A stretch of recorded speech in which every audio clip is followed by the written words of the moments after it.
Philip Marlowe, a private detective in Los Angeles, is summoned to the mansion of General Sternwood, who wants to resolve a series of personal debts his daughter Carmen owes to bookseller Arthur Geiger.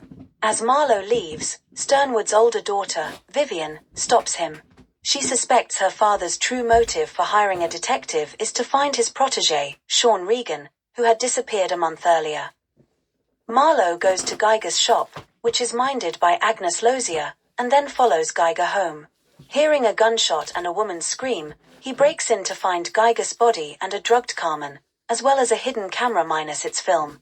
After taking Carmen home, he returns and discovers that the body has disappeared.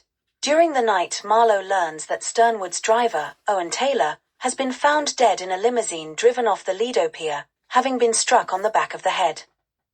Vivian comes to Marlowe's office the next morning with scandalous pictures of Carmen that she has received with a blackmail demand for the negatives.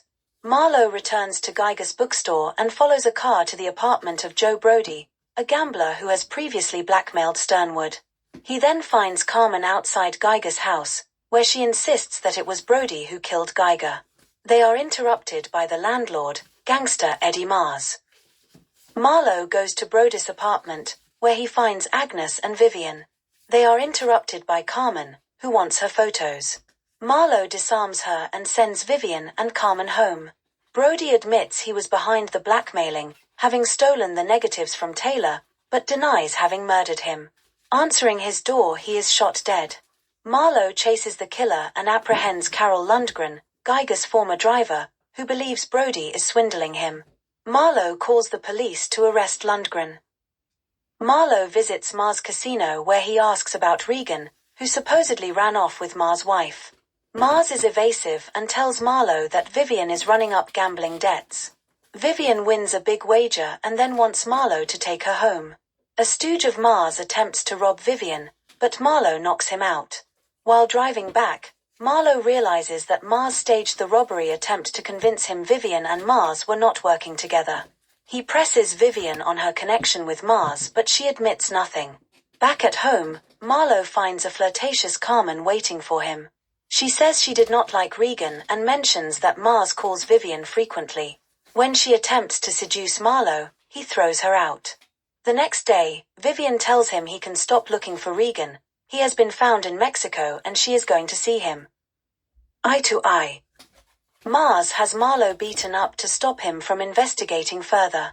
He is found by Harry Jones, an associate of Agnes who is besotted with her.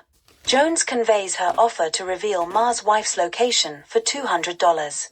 When Marlowe goes to meet him and be taken to her hiding place, he spots Lash Canino, a gunman hired by Mars, who is there to find Agnes.